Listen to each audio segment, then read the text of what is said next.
सुना, बाबूजी कहले रहन तोरा से सब गोबर तू ही उठाइबू। सुना, ढेर चालाक मत बना। बाबूजी हमरा से ना तहरा से कहले रहलन गोबर उठावे खातिर। तो ठीक बा, बाबूजी आई हैं, हमरा से पूछिए तो हम कह दे कि दीदी ना उठौली हा। ई बात तो हमहू कह सकेनी। तब बोल दी हा, बाकी गोबर तो हम ना उठाई। हाँ तो हमहू ना उठाई। हमहू ना उठाई। हाँ तो मत उठावा ना, बाबूजी अइहे तो हम कह दे मत उठावा, लेकिन हमहू ना उठाई। गोबर तो तहरे उठा, हमहू ना उठाई। तू उठाइबू, तू उठाइबू, तू उठाइबू, तू उठाइबू। हम कहा तहरे उठाइबू। का अब शुरू हो गई सन? हाँ, अरे गोबरे उठावे के न बात बा। बबीता तू जा गाय के गोबर उठा लो, कविता तू जा भैंस के गोबर उठा लो। ठीक बा, तू कहा तर तो उठा देता नहीं। हाँ हाँ जाके ठीक बा माई। अरे आंधर बाड़ू का, तू आंधर बाड़ू का? लौकत नहीं के देख के ना चल देख सके लुका। ढेला जैसन आँख बा, दिखात नहीं खे। बाप रे बाप, तो गीला गोबर।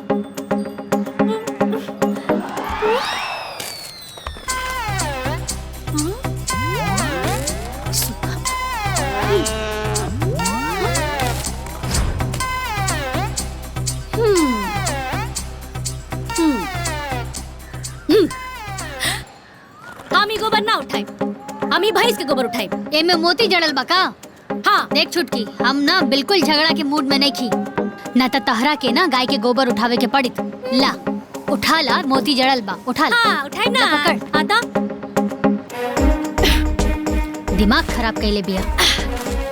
जब गैया के लिपिर लिपिर गोबर उठाइए ना तब मजा आए। ए छुटकी रुका, तू ढेर चालाक बनता रू। हाँ तोहार कुल चालाकी हम बुझतानी। अब भैंस के गोबर ना हम ही उठाइब। रुक जा, कहा तानी रुक जा। आवा आवा उठा ला। हाँ आवा। अच्छा ना मनबू ना। हाँ बचल होके तो उठा ला।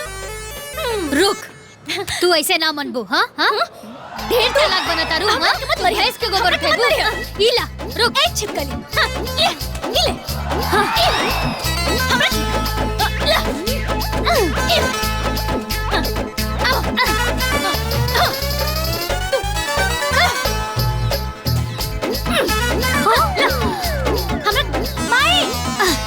अरे रुक माई, रुक, देखो कहाँ भागत आली। अरे रुका रुका, तोरा के रुक, छोड़म ना। ए रुक माई, देख ला नहीं के। ए रुक। एकदम पागल बिया। देखी जी, हमनी सीधा सादा परिवार बानी जा। हमनी के दान दहेज रुपया पैसा ये सब कुछो ना चाहिए। बस एगो सुंदर सुशील और गुणकारी लड़की मिल जाए बस। ये हमार पराठा, हमार पराठा तू खा। अरे का भाई? कुछ ना भाई। अरे का भाई? अरे जोन भाई, अरे तुम बढ़िया भाई, कुछ हो जात ना तो बहुत कुछ हो जात। नमस्ते। अरे चल कैसन अजीब आदमी बाड़े। कविता, ए बबीता, हेने आवा लोग जल्दी, केने बाड़ू लोग हो? हाँ माई बोला। अब बैठा बैठा। ई देखा तोहन लोग के बाबूजी ना तू दोनों जानी खातिर ना सलवार समीज लेके आइल बा। सलवार समीज? हाँ ई देखा, दिखाओ दिखाओ। ई बबीता तहरा खातिर और ई कविता तहार है। ए माई, ई तो हमरा ऊपर खूब अच्छा लागता। आ कलरो बढ़िया बा। हाँ अरे माई, ई सूट हमके चाहिए। ई हमके पसंद बा, और वैसे भी ई रंग ना हमरा ऊपर ज्यादा अच्छा लगी। ए छुटकी, तोहरा के हमेशा हमार चीज काहे पसंद आवेला?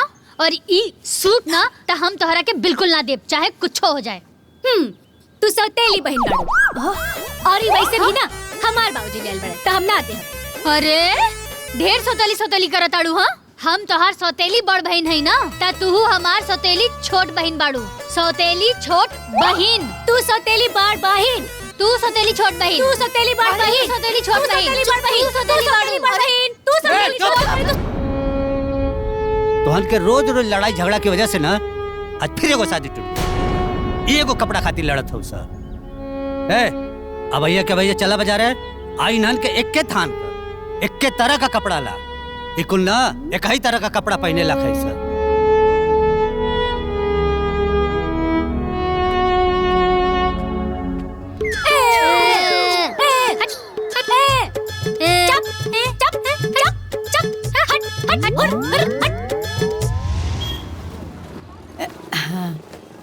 ई देख।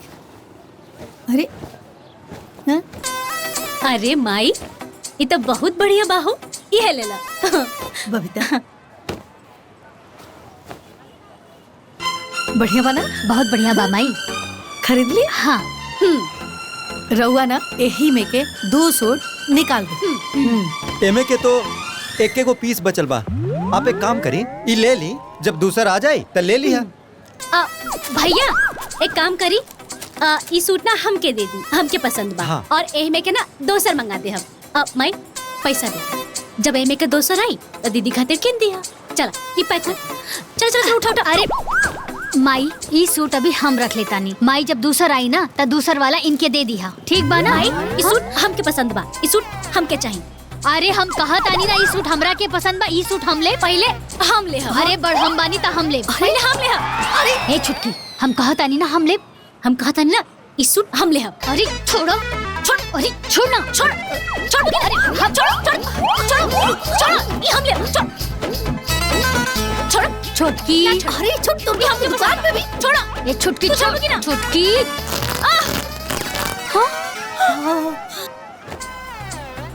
ला ले ला, पहन ला।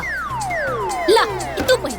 ना ना पहन ला, पसंद रहे पहन ना। ला, हमके तो पसंद है बा। हम दूसर खरीद ले। हम दूसर ले ले हम। भैया ले धल।